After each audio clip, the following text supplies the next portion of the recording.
ہاں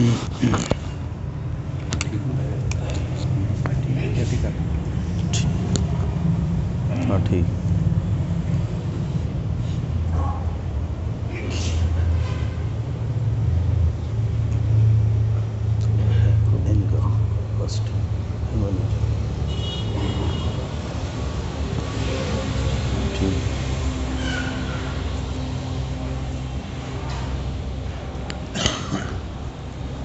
بسم اللہ الرحمن الرحیم نحمده ونصلی ونسلم علی رسولہ الکریم اما بعد فاعوذ باللہ من الشیطان الرجیم بسم اللہ الرحمن الرحیم انا فتحنا لک فتحا مبینا صدق اللہ العظیم ان اللہ وملائکتہ یصلون علی النبی یا ایھا الذین آمنوا صلوا علیہ وسلموا تسلیما الصلاۃ والسلام علیک یا سیدی یا رسول اللہ وعلی آلک واصحابک یا سیدی یا حبیب اللہ الصلاۃ والسلام علیک یا سیدی یا رسول اللہ وعلی آلک واصحابک یا سیدی یا رحمۃ للعالمین.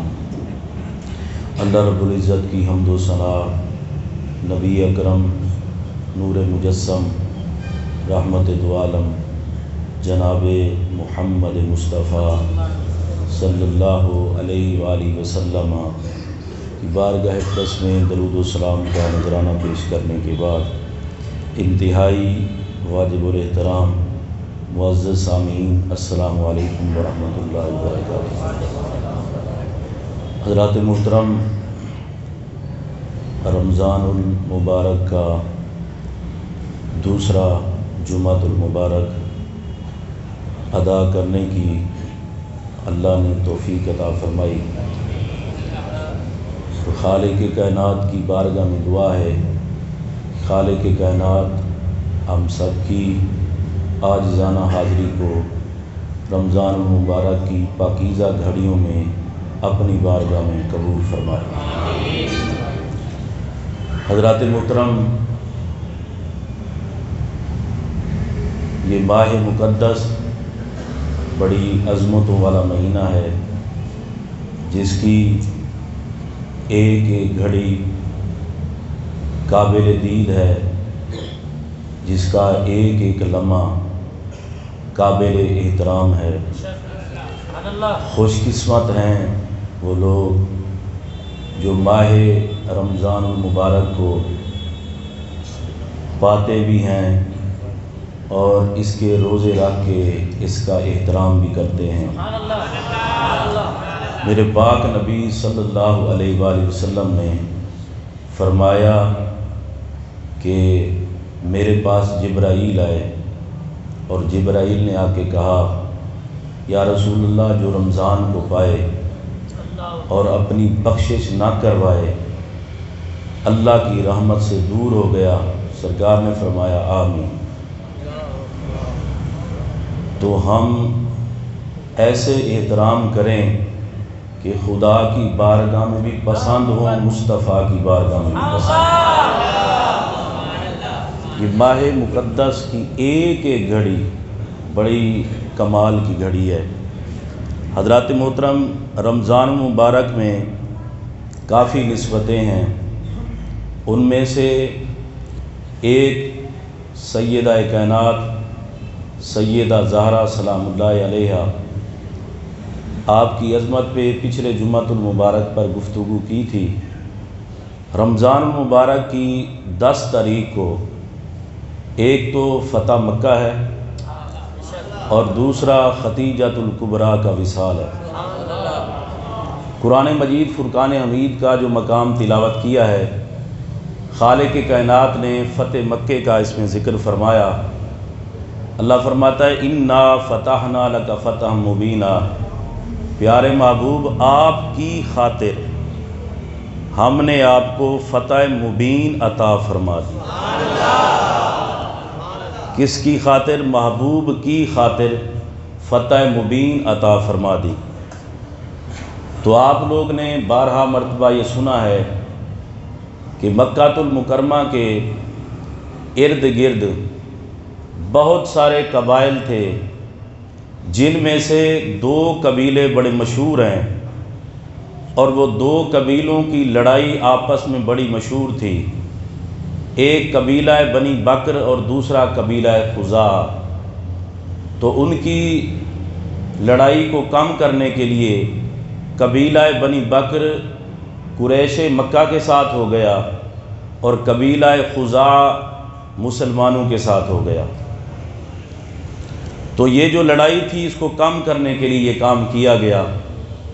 تو حضرات محترم، قبیلہ بنی بکر والے ایک موقع کی تلاش میں تھے کہ کوئی موقع پا کر قبیلہ خزاعہ کو ہم نقصان پہنچائیں۔ ایک رات ایسی آئی، آدھی رات کا وقت تھا، کہ قبیلہ بنی بکر نے قبیلہ خزاعہ کی بستی پر حملہ کر دیا۔ وہ رات کو سو رہے تھے، کچھ عبادت میں مصروف تھے۔ ادھر قریش مکہ بھی ساتھ دے رہا تھا بنی بکر کا۔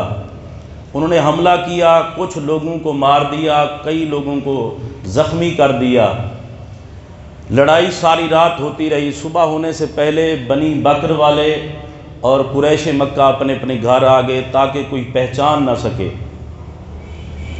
تو جب صبح ہوئی، قبیلہ خزاعہ جو صحابہ کرام اور میرے پاک نبی کے ساتھ تھے، 40 بندوں کا قافلہ تیار کیا۔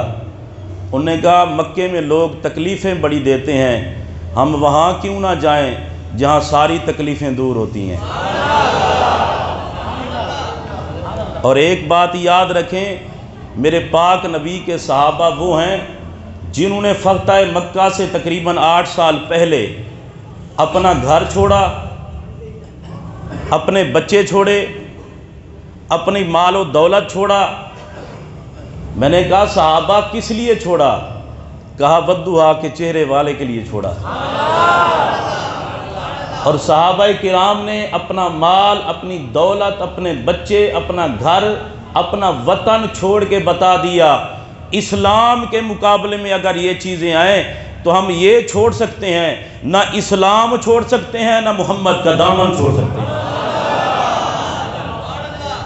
اب قبیلہ خزاعہ کے 40 بندے تیار ہوئے جانے کے لیے میرے پاک نبی کی بارگاہ میں۔ کہا وہاں چلتے ہیں مدینہ المنورہ میں، وہاں ساری مشکلیں حل ہوتی ہیں۔ اب بڑے غور سے آپ نے سننا ہے، یہاں سے یہ 40 بندوں کا قافلہ چلا۔ ان میں ایک شخص تھا جس کا نام تھا عمر بن سالم۔ یہاں سے جب چلے، سفر شروع ہوا تو اس نے میرے پاک نبی کی بارگاہ میں کچھ اشعار کہے، اور اشعار میں کہہ رہا تھا یا رسول اللہ ہماری مدد کیجئے۔ میرے آقا کو وہ پکار رہا تھا، آقا کی بارگاہ میں التجا کر رہا تھا، یا رسول اللہ مدد کریں، ہماری مدد کریں، ہم پر ظلم ہو گیا، ستم ہو گیا، قریش مکہ نے اور بنی بکر نے ہم پر ظلم کر دیا ہے۔ ادھر میرے آقا مدینے میں بیٹھ کے ان کی فریاد کو سن رہے تھے۔ لوگ کہتے ہیں پکارتے ہو، پکارنے میں فائدہ کیا ہے؟ یہ تو شرک ہو جاتا ہے۔ جب تم اللہ کے علاوہ کسی کو پکارتے ہو یہ تو شرک ہو جاتا ہے۔ مجھے حضرت ابراہیم علیہ السلام کی وہ پیاری بات یاد آ گئی۔ سورہ بقرہ ہے، پارہ نمبر 3 ہے۔ اللہ قرآن میں فرماتا ہے وَإِذْ قَالَ إِبْرَاهِيمُ، جب حضرت ابراہیم علیہ السلام نے کہا ربی ارینی کیف تحیی الموتیٰ، حضرت ابراہیم علیہ السلام نے اللہ کی بارگاہ میں عرض کی یا اللہ مجھے دکھا تو صحیح مردے کیسے زندہ کرتا ہے۔ یہ اسی ٹاپک پہ میں بات کر رہا ہوں اور قرآن سے کر رہا ہوں۔ لوگ کہتے ہیں پکارتے ہو تو کہاں لکھا ہوا ہے؟ اور اللہ کے علاوہ بھی کسی کو پکارنا چاہیے؟ اللہ کو تو پکاریں، اللہ کے علاوہ بھی کسی کو پکاریں۔ ابراہیم علیہ السلام نے عرض کی یا اللہ تو مردے کیسے زندہ کرتا ہے، میں دیکھنا چاہتا ہوں۔ فرمایا خلیل تجھے یقین نہیں ہے، تیرا ایمان نہیں ہے؟ یا اللہ ایمان تو ہے، وَلَٰكِن لِيَطْمَئِنَّ قَلْبِي، لیکن چاہتا ہوں دل کو اطمینان ہو جائے۔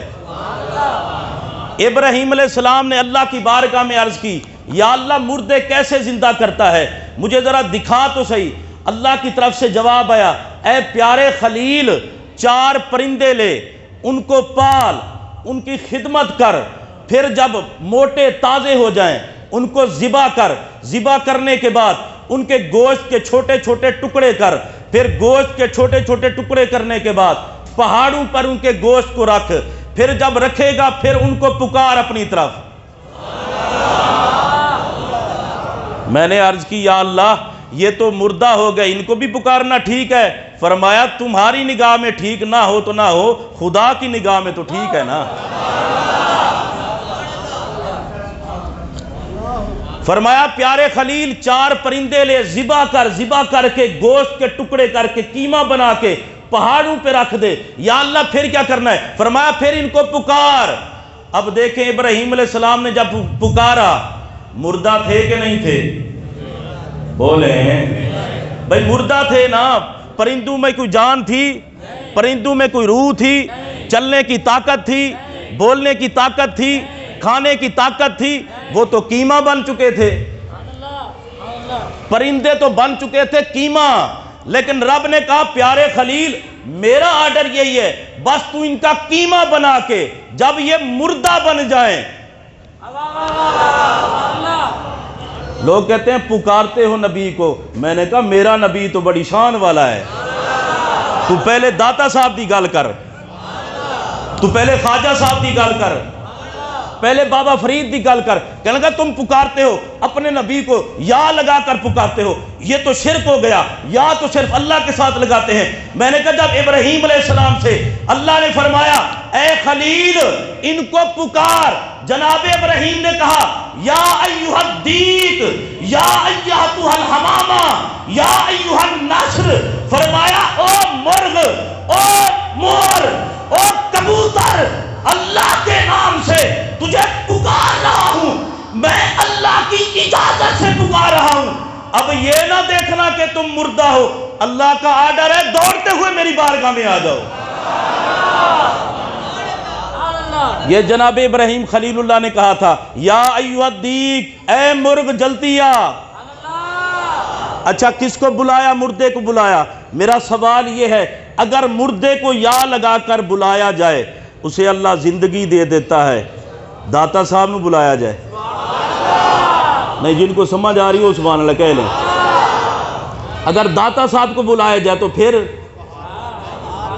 مولا علی کو بلایا جائے، صدیق اکبر کو بلایا جائے، فاروق اعظم کو بلایا جائے، عثمان غنی کو بلایا جائے، بھائی یہ تو سارے میرے پاک نبی کے نوکر ہیں، محمد عربی کی وجہ سے ان سب کو عزت ملی ہے۔ لیکن جو میں بات کرنے لگا ہوں وہ سننے بڑی توجہ سے، جناب خلیل نے مردے کی طرف یا کا لفظ کر کے پکارا تو وہ دوڑتا ہوا آپ کے قدموں میں آ گیا۔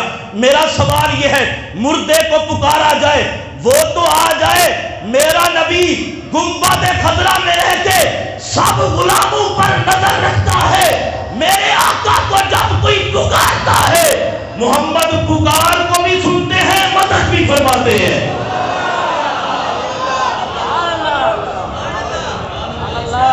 اب وہ پکار کیا رہے تھے؟ وہ کہہ رہے تھے یا رسول اللہ ہماری مدد کریں، یا رسول اللہ ہماری مدد کریں۔ ایک اور بھی بیماری ہے بڑی، بھائی داتا صاحب جاتے ہو تو ادھر ہی رہ کے دعا کر لیا کرو، ٹھیک ہے جی۔ داتا صاحب جانے کا فائدہ کیا ہے؟ بابا فرید کے مزار پہ جانے کا فائدہ کیا ہے؟ میں نے کہا ٹھیک ہے، دعا تو ادھر بھی اللہ قبول کرتا ہے، میں نے کہا کرتا ہے پر نیکوں کی بارگاہ میں جانے سے ذرا جلدی کرتا ہے۔ کہنے کا دلیل؟ میں نے کہا بتا دیتا ہوں، پارہ نمبر 3 سورہ آل عمران، حضرت زکریا علیہ السلام اور حضرت مریم رضی اللہ تعالی عنہ، یہ حضرت عیسیٰ علیہ السلام کی والدہ ہیں، جس جگہ پہ آپ عبادت کیا کرتی تھی اس کو کہتے ہیں محراب مریم۔ حضرت مریم رضی اللہ تعالی عنہ جناب عیسیٰ کی والدہ، جس جگہ پہ آپ عبادت کرتی تھی اس کو محراب مریم کہتے ہیں۔ زکریا علیہ السلام کھانے پینے کا سامان آپ مہیا کرتے، اور زکریا علیہ السلام حضرت مریم کے خالو تھے۔ کہتے ہیں ادھر مزار پہ جا کے کیا کرتے ہو؟ ادھر ہی مانگ لو۔ میں نے کہا میں تجھے قرآن سے بتاتا ہوں کدھر مانگنا چاہیے، ادھر گھر میں بیٹھ کے مانگنا چاہیے یا مزار پہ جا کے مانگنا چاہیے؟ یا جہاں پر اللہ والوں کا ڈیرا ہوتا ہے وہاں پہ مانگنا چاہیے؟ کہنے لگا کیسے؟ میں نے کہا قرآن کہتا ہے ہنالک دعا زکریا ربہ، حضرت زکریا علیہ السلام نے حضرت مریم کے پاس دیکھا گرمی میں سردیوں والا پھل اور سردی میں گرمیوں والا پھل. کہا مریم یہ پھل کہاں سے آتا ہے؟ کہا عند اللہ، اللہ کی طرف سے آتا ہے. میرا رب جسے چاہتا ہے بے حساب رزق عطا فرماتا ہے. حضرت زکریا علیہ السلام نے دعا کی یا اللہ کا مریم کو بے موسمہ پھل دے سکتا ہے تو زکریا کو بیٹا بھی دے سکتا ہے. مجھے بتائیں زکریا علیہ السلام نے دعا نہیں کی تھی زندگی میں؟ پوری زندگی گزر گئی، بیت المقدس کے امام تھے، سارے عابدوں کے امام تھے، سارے عالموں کے امام تھے، لیکن حضرت زکریا علیہ السلام گڑ گڑا کر دعا بھی کرتے رہے یا اللہ نیک اولاد عطا فرما دے، نیک بیٹا عطا فرما دے. آج زکریا علیہ السلام نے جب یہ بات کہی یا اللہ جب تم مریم کو دے سکتا ہے زکریا کو بھی دے سکتا ہے، فرمایا زکریا پہلے تم مانگتا رہا ہے نا، آج جیسے میں کہتا ہوں ویسے مانگ. زکریا آج جیسے میں کہتا ہوں ویسے مانگ. یا اللہ کیسے مانگوں؟ فرمایا آج اس جگہ پہ چلا جا جہاں مریم عبادت کرتی ہیں. دل لینا اونچی آنکھوں سبحان اللہ. بھائی یہ کوئی چھوٹی بات نہیں ہے، نبی کو غیر نبی کی جگہ پہ بھیجا. زکریا علیہ السلام نبی ہیں، حضرت مریم نبیہ نہیں ہیں، لیکن دیکھیں اللہ کی بارگاہ میں کتنا مقبول ہیں. رب نے کہا زکریا پہلے گڑ گڑاتے رہے ہو، مجھ سے مانگتے رہے ہو، میں خالق ہوں، عطا کروں جب عطا کروں وہ میری مرضی ہے. یا اللہ پھر اب کیسے مانگوں؟ فرمایا ہنالک دعا زکریا ربہ قال ربی حب لی من لدنک ذریۃ طیبۃ انک سمیع الدعاء فنادته الملائکۃ وهو قائم یصلی فی المحراب ان اللہ یبشرک بیحییٰ مصدقا بکلمۃ من اللہ وسیدا وحصورا ونبیا من الصالحین. فرمایا زکریا پہلے مانگتے رہے ہو اپنی مرضی سے، آج طریقہ میں بتاتا ہوں. یا اللہ طریقہ کیا ہے؟ فرمایا میری پیاری بندی جناب مریم جس جگہ پہ عبادت کرتی ہے اسی جگہ پہ چلے جاؤ، جا کے میری نماز شروع کر دو. نماز شروع کرنا تمہارا کام ہے، گڑ گڑا کے مانگنا تمہارا کام ہے. تجھے بیٹا بھی عطا کروں گا، بیٹے کا نام بھی بتا دوں گا.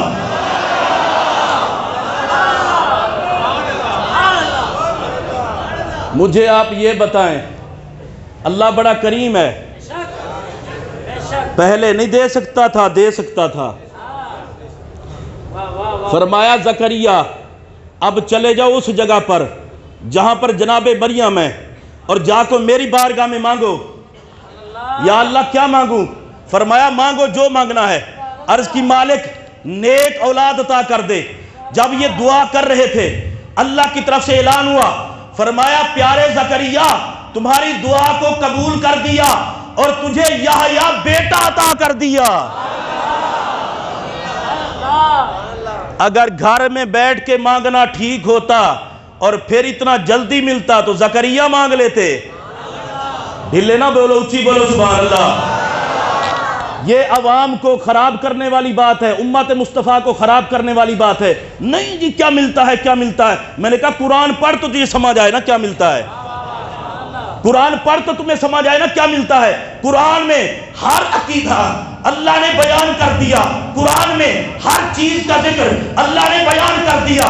میں سنیو منبر رسول پہ بیٹھ کے تمہیں مبارکباد دینے لگا ہوں. اہل سنت و جماعت کا وہ عقیدہ اور نظریہ ہے جو محمد کا بھی عقیدہ ہے، صحابہ کا بھی عقیدہ ہے. ہم بڑے خوش قسمت ہیں کہ اللہ نے ہمیں صحابہ کرام والا عقیدہ عطا فرمایا. پیار سے کہہ لیں سبحان اللہ. فرمایا زکریا بیٹا بھی عطا کیا ہے اور اسے نبی بھی بنا دیا ہے. تو یہ کہاں ملا؟ جناب مریم کی عبادت گاہ پہ جانے کے لیے جا کر. تو یہ شیطان کی چلائی ہوئی چال ہے بھائی، اس سے ہمیں بچنا چاہیے.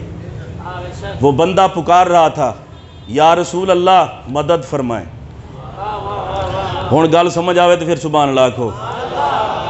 یا رسول اللہ مدد فرمائیں مدد فرمائیں۔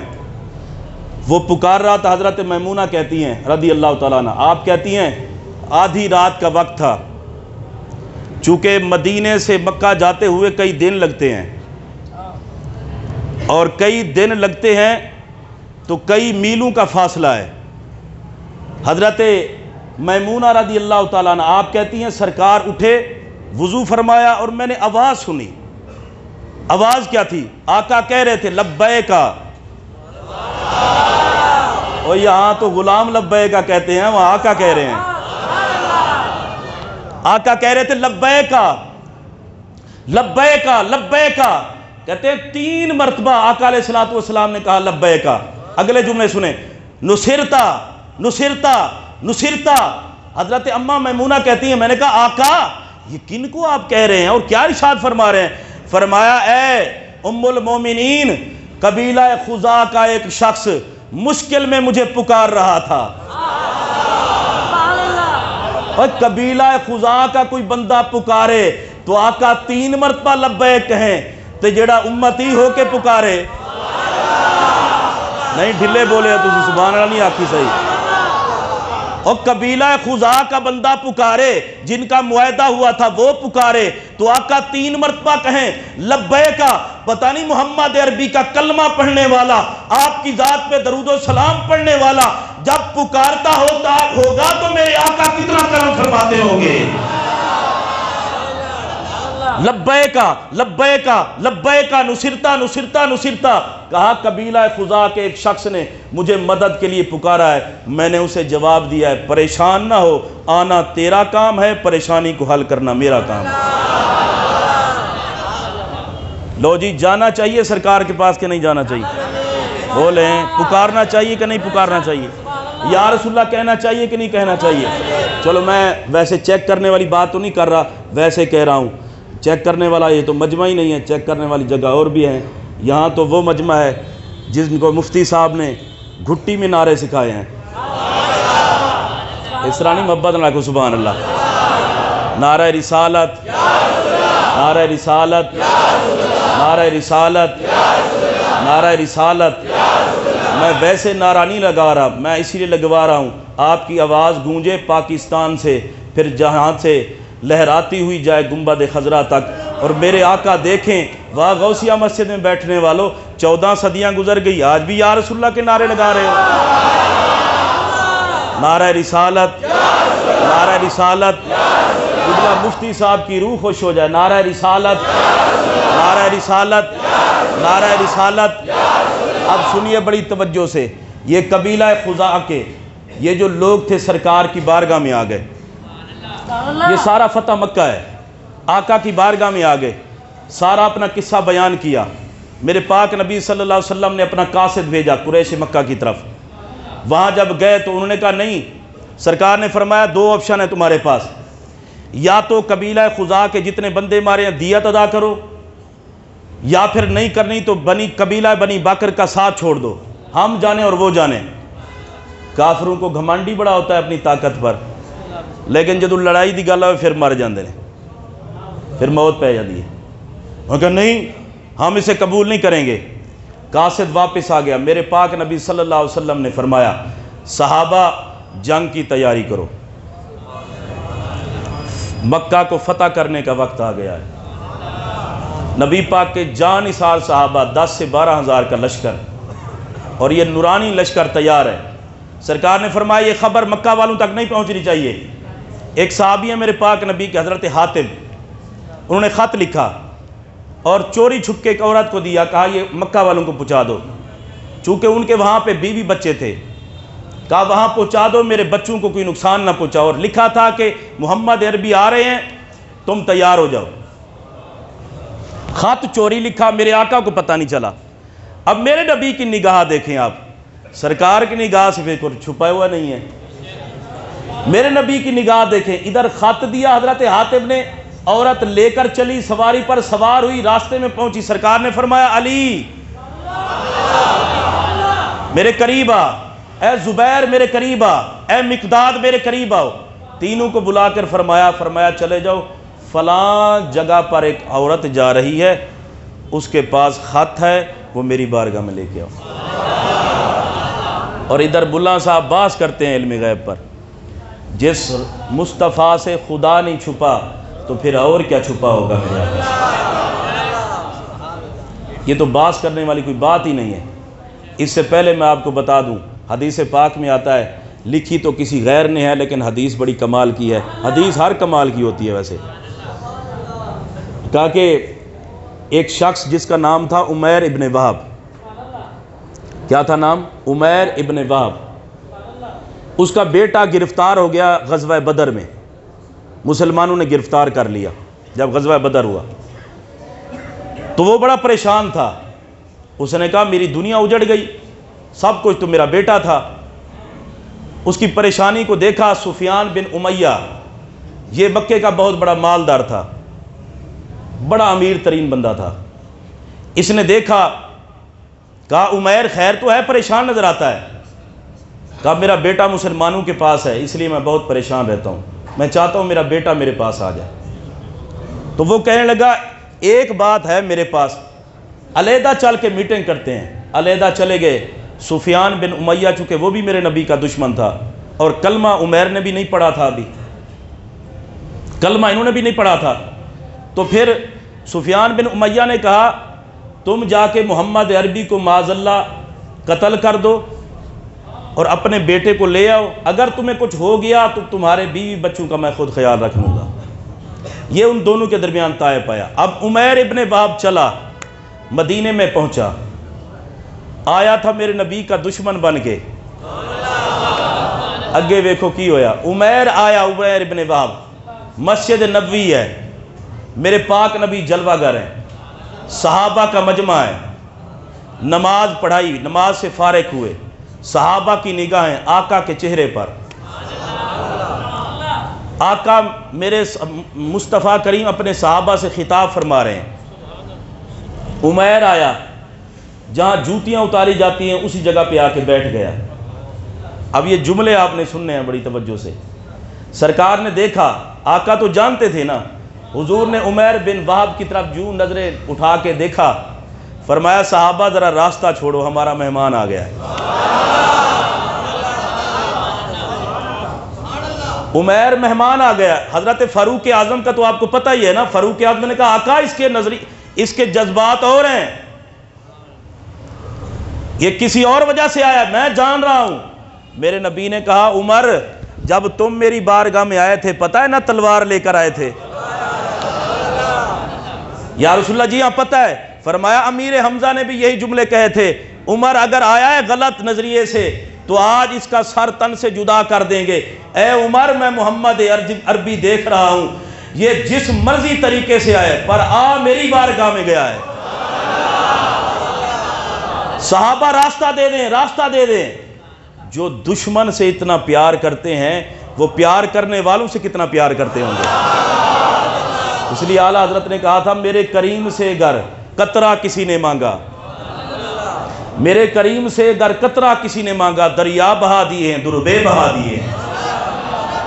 عمیر آیا تھا غلط نظریے سے، نبی پاک کی جان لینے آیا تھا، لیکن ہوا کیا؟ میرے پاک نبی نے کہا عمیر کو آنے دو۔ یا رسول اللہ اس کے جذبات اور لگتے ہیں۔ فرمایا کوئی بات نہیں، اسے قریب آنے دو۔ اب جب قریب آیا میرے نبی کے، وہ تو ڈر کے مارے آ نہیں رہا تھا، تلوار بھی ساتھ ہے، آقا کو شہید جو کرنے آیا تھا تلوار بھی ساتھ ہے۔ میرے نبی نے کہا ڈرنے کی ضرورت نہیں ہے، رحمت للعالمین نبی کی بارگاہ میں آیا ہے۔ جو دشمنوں سے اتنا پیار کرتے ہیں، جو کافروں سے اتنا پیار کرتے ہیں، وہ عاشقوں سے کتنا پیار کرتے ہیں۔ میرے نبی نے اسے قریب کر دیا، اسے قریب کر دیا۔ جب وہ قریب آیا سرکار نے فرمایا عمیر بتا کس کام سے آیا ہے؟ عمیر بتا کس کام سے آیا ہے؟ عرض کی میں آیا تھا مدینے کی سیر شیر کرنے کے لیے۔ سرکار نے فرمایا ہے یہ بھی وہی گلنا پھر مدینے کی سیر کے لیے آیا تھا؟ سرکار نے فرمایا اور صحیح دس۔ حضور نے فرمایا بتاتے ہو یا میں بتاؤں؟ بھائی یہ میرے نبی کا علم ہے، بتاتے ہو یا میں بتاؤں؟ عرض کی آپ بتا دیں۔ فرمایا سفیان بن امیہ سے ملاقات ہوئی؟ نہیں تسی ڈھیلے ڈھیلے سبحان اللہ کو باقی جڑے بندے نا جمعے تو بعد جا کے کر سبحان اللہ کریں جڑے نہیں کہیں فرمایا سفیان بن امیہ سے ملاقات ہوئی آقا ہوئی فرمایا جو میٹنگ ہوئی اس میں یہ مشورہ ہوا کہ تلوار لے جا اور سواری لے جا محمد کو قتل کر دے کہا ہوا کہا ان کو تو سارا پتہ ہے سرکار نے فرمایا اگلی بات بھی بتاؤں جی یار بتا دیں میرے نبی نے کہا صرف میٹنگ نہیں ہوئی اس نے یہ بھی کہا ہے اگر تمہیں کچھ ہو گیا تو تمہارے بچوں کا خیال میں رکھوں گا جب یہ بات سننی تھی عمیر ابن وہب جو تلوار لے کر میرے نبی کی بارگاہ میں شہید کرنے کے نظریے سے آیا تھا اس نے کہا اللہ کی قسم اے محمد عربی جو میرے سوا کوئی نہیں جانتا تھا وہ تو سب کچھ آپ جانتے ہیں میں گواہی دیتا ہوں اللہ بھی سچا ہے اللہ کے رسول محمد بھی سچے ہیں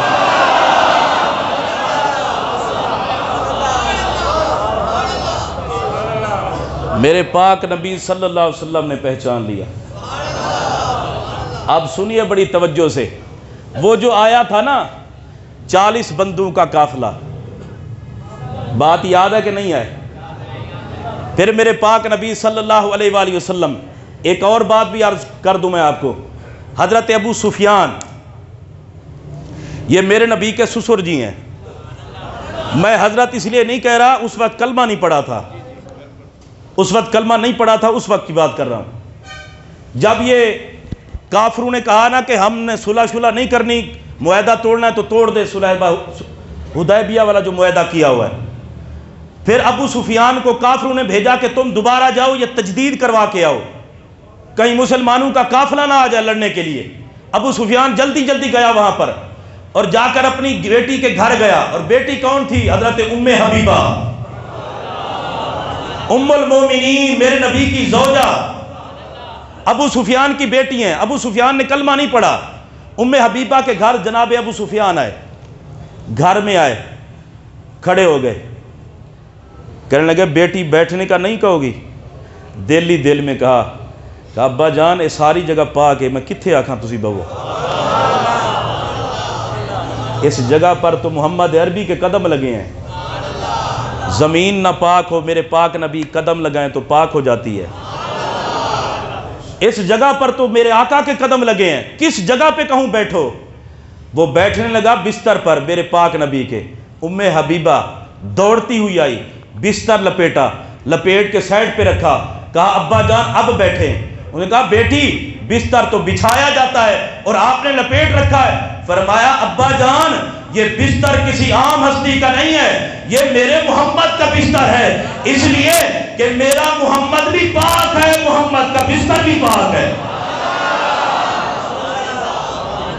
انما المشرکون نجس مشرک جتنے ہیں وہ سارے نجس ہیں کہا ابا جان کلمہ نہیں پڑھا نا اس لیے آپ پاک نہیں ہیں میں نہیں چاہتی پاک بستر پر کوئی ناپاک آئے محبت دیکھے میرے پاک نبی صلی اللہ علیہ وسلم سے میں عرض یہ کر رہا تھا میرے پاک نبی نے صحابہ کو بھیجا مولا کائنات حضرت مقداد اور حضرت زبیر اس خاتون کے پاس پہنچے کہا تمہارے پاس خط ہے وہ خط نکالو سرکار نے بھیجا اس نے کہا میرے پاس تو نہیں ہے عورتوں کی عادت ہوتی ہے 100 بہانے بناتی نہیں میرے پاس تو نہیں ہے چیخنے چلانے لگے میرے پاس تو خط نہیں ہے سواری کی تلاشی کی خط نہ ملا مولا کائنات نے کہا صحیح سی ہو کے خط دے دو ورنہ تمہاری تلاشی کرنے پر ہم مجبور ہو جائیں گے اس نے کہا میرے پاس نہیں ہے میں جھوٹ نہیں بول رہی میرا اعتبار کرو میں عورت ہوں تو مولا کائنات نے کہا جس نے ہمیں بھیجا ہے نا اس در سے ساری کائنات کی سچائی تقسیم ہوتی ہے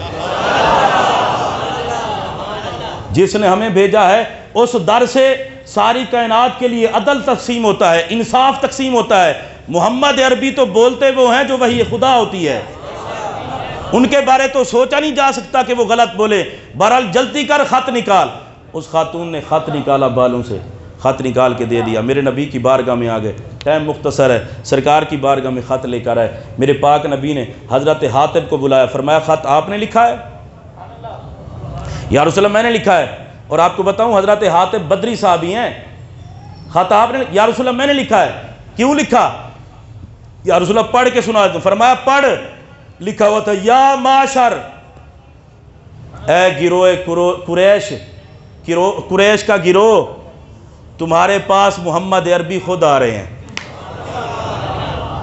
ان رسول اللہ صلی اللہ علیہ وآلہ وسلم جاءکم بجیش عظیم، اس خط میں لکھا ہوا تھا اے مکہ والو تیار ہو جاؤ، محمد عربی اکیلے نہیں آ رہے بلکہ ان کے ساتھ ان کے جان نثاروں کا سمندر ٹھاٹھے مارتا ہوا آ رہا ہے۔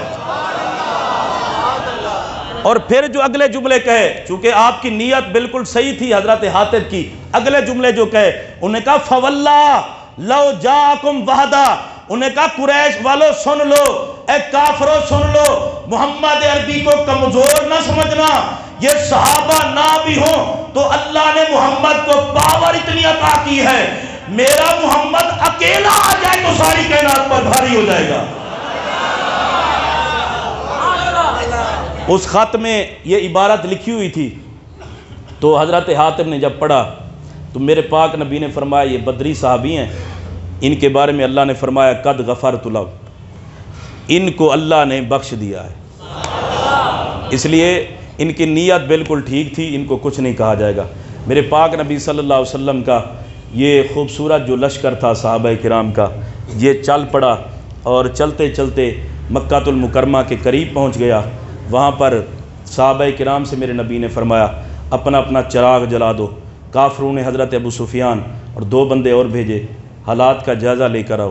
جب وہ یہاں پر آئے صحابہ نے ان کو پکڑ لیا، گرفتار کر لیا۔ حضرت عباس نے کہا یا رسول اللہ یہ ابو سفیان میں اپنی پناہ میں لیتا ہوں، اس لیے کہ ان کے ساتھ میری یاری بڑی پرانی ہے، ان کو میں سمجھاؤں گا یہ کلمہ پڑھ لیں گے۔ بہرحال صبح کی نماز کا وقت ہوا، صحابہ کرام نے نماز کے لیے وضو کیا، ابو سفیان اور اس کے 2 ساتھی دیکھ رہے تھے، وضو کرنے کے بعد نماز پڑھی، با جماعت نماز ادا کی، آقا کی ذات پہ درود و سلام پڑھا۔ ابو سفیان اور اس کے ساتھیوں نے دیکھا، بڑے متاثر ہوئے، سرکار کی بارگاہ میں آئے، کلمہ پڑھ لیا۔ اب سرکار نے فرمایا مکے میں جانے کا، داخل ہونے کا وقت آ گیا صحابہ۔ میرے نبی نے اعلان کیا، اور اعلان کیوں کیا؟ حضرت عباس نے سرکار کے کان میں آ کر کہا یا رسول اللہ ابو سفیان چونکہ اہل قریش کا سردار تھا، تو ان کے بارے میں کچھ جملے ارشاد فرما دیں۔ حالانکہ پکا دشمن تھا میرے نبی کا، کٹر دشمن، لیکن سرکار جب کلمہ پڑھا تو میرے آقا نے کیا کہا؟ کلمہ پڑھنے کے بعد حضرت عباس نے کہا آقا کوئی ارشاد فرما دے ابو سفیان کی تعریف میں، تو سرکار نے فرمایا من دخل دار ابی سفیان فہو آمن، فرمایا مکہ والو سن لو، جو ابو سفیان کے گھر میں آ گیا وہ امن میں آ گیا۔ یہ ہے عزت میرے نبی کی بارگاہ میں، جو کل تک دشمن تھا آج اس کے گھر میں جو آئے اسے بھی امن مل گیا۔ سرکار نے فرمایا جو اپنے گھر میں رہے گا، ابو سفیان کے گھر میں رہے گا، جو مسجد حرام میں آئے گا، ان سب کے لیے امن ہے۔ میرے پاک نبی کے پاک صحابہ سرکار چل پڑے، اب کعبۃ اللہ کے قریب پہنچے۔ نبی پاک صلی اللہ علیہ وسلم نے چھڑی پکڑی، اور چھڑی پکڑ کے 360 بت تھے کعبہ میں، بڑے مضبوطی کے ساتھ لگائے ہوئے تھے۔ سرکار چھڑی لگاتے گئے، جال حق و ذاک الباطل ان الباطل کان زہوقا، جال حق و ذاک الباطل ان الباطل کان زہوقا۔ سرکار چھڑی لگاتے گئے، بت سارے گرتے گئے، ایک بت رہ گیا کعبے کی چھت پر۔ سرکار نے نگاہ دوڑائی تو علی پہ آئی۔ مجھے بتائیں اور صحابہ نہیں تھے؟ بولیں اور صحابہ نہیں تھے؟ صحابہ اور بھی موجود تھے، بڑے جلیل القدر صحابہ تھے، فاروق اعظم جیسا جنا بھی تھا، بڑے بڑے صحابہ، خالد بن ولید بھی تھے، لیکن میرے نبی کی نگاہ دیکھیں، علی پہ پڑی، فرمایا آ میرے کندھوں پر۔ مولا علی کو کندھوں پہ بٹھایا، فرمایا علی جو کعبے کی چھت پہ ہے نا، یہ بتوں کا بڑا امام، اسے ذرا نیچے گرا نا، اسے ذرا کعبے کی چھت سے نیچے گرا، مولا کائنات کو کندھوں پہ بٹھایا۔ ہم تو بڑی نسبت والے لوگ ہیں، ہم صدیق اکبر کو بھی سلام کرتے ہیں، مولا علی کو بھی سلام کرتے ہیں۔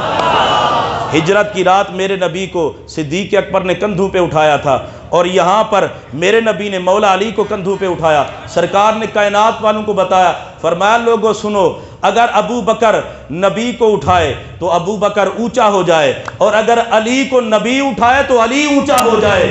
میرا صدیق بھی شان والا ہے، میرا علی بھی شان والا ہے۔ مولا علی کو کندھوں پہ اٹھایا، آپ نے وہ بت نیچے گرایا، نیچے آئے مسکرا رہے ہیں۔ پوچھا علی مسکراتے کیوں ہیں؟ کہا جب میں سرکار کے کندھوں پہ چڑھا نا، قبلہ مفتی صاحب فرمایا کرتے تھے، علی نے کہا عرش کا پایا نہ پکڑ لوں۔ آج جمعے دا ٹائم تھوڑا اتنے ہو گیا، میں اینڈ دے معذرت کر لاں گا، تسی محبت سبحان اللہ کو۔ قبلہ مفتی صاحب فرمایا کرتے تھے، مولا علی کہتے ہیں عرش کا پایا نہ پکڑوں، مسکرائے۔ صحابہ نے کہا مسکراتے کیوں ہیں؟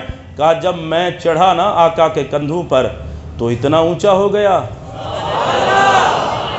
علی تو ویسے بھی بڑے اونچے ہیں، تو اتنا اونچا ہو گیا۔ سرکار فرماتے ہیں میں نماز پڑھا رہا تھا، نماز میں آقا نے ہاتھ اوپر کیے پھر نیچے کر لیا۔ بعد میں صحابہ نے کہا آقا یہ کیا آپ نے کیا؟ تو نبی پاک نے فرمایا میں نے ہاتھ اوپر کیا، جنت میں مجھے انگور نظر آیا، میرا دل کر رہا تھا انگور توڑ لوں تمہارے لیے، لیکن پھر میں نے توڑا نہیں۔ میرا سوال یہ ہے نبی زمین پر ہو، ہاتھ جنت میں چلا جائے، تو جو علی کندھوں پہ آئے اس کا ہاتھ کہاں گیا ہوگا؟ مولا علی مسکرائے، اور یہ یاد رکھنا یہ خاصہ ہے محمد عربی کے کندھوں پہ بیٹھنے کا۔ علی بیٹھتے ہیں، حسن بیٹھتے ہیں، حسین بیٹھتے ہیں۔ میرے نبی نے کہا صحابہ تم سارے شان والے ہو، پر میرے کندھوں پہ بیٹھنا یا علی کا خاصہ ہے یا علی کے بچوں کا خاصہ ہے۔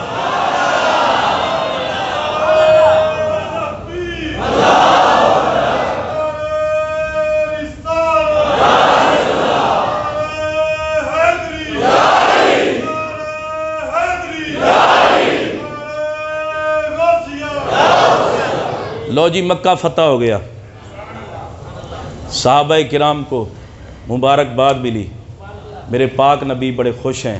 اللہ نے فرمایا محبوب ہم نے آپ کو فتح مبین سے نواز دیا۔ یہ جو 10 رمضان مبارک ہے، اس 10 رمضان مبارک کو حضرت سیدہ طیبہ طاہرہ حضرت خدیجۃ الکبریٰ رضی اللہ تعالی عنہ کا وصال ہے۔ آپ جتنے تاجر بیٹھے ہیں خوش قسمت ہیں وہ تاجر جو رزق حلال کماتے بھی ہیں اور بچوں کو کھلاتے بھی ہیں۔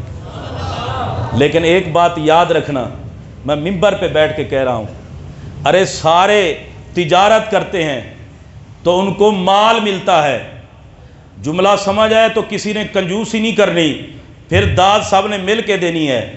سارے تجارت کرتے ہیں تو تجارت کے بدلے میں مال ملتا ہے۔ خدیجہ نے تجارت کی تو اللہ نے آمنہ کا لال دیا۔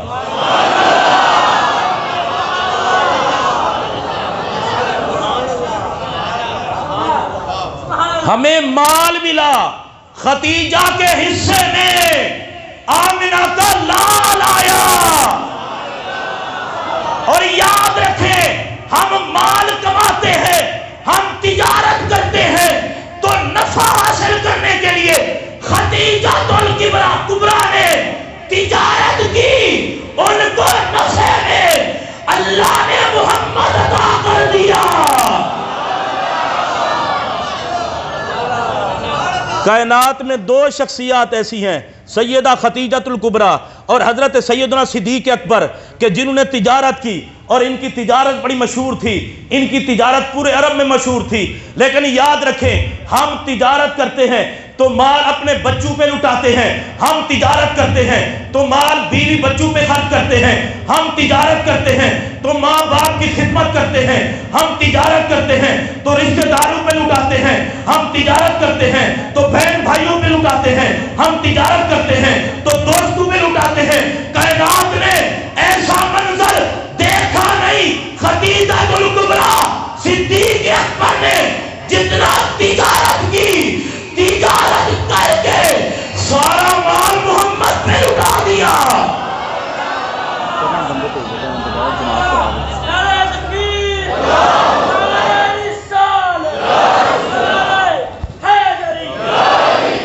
حضرت سیدہ خدیجۃ الکبریٰ رضی اللہ تعالی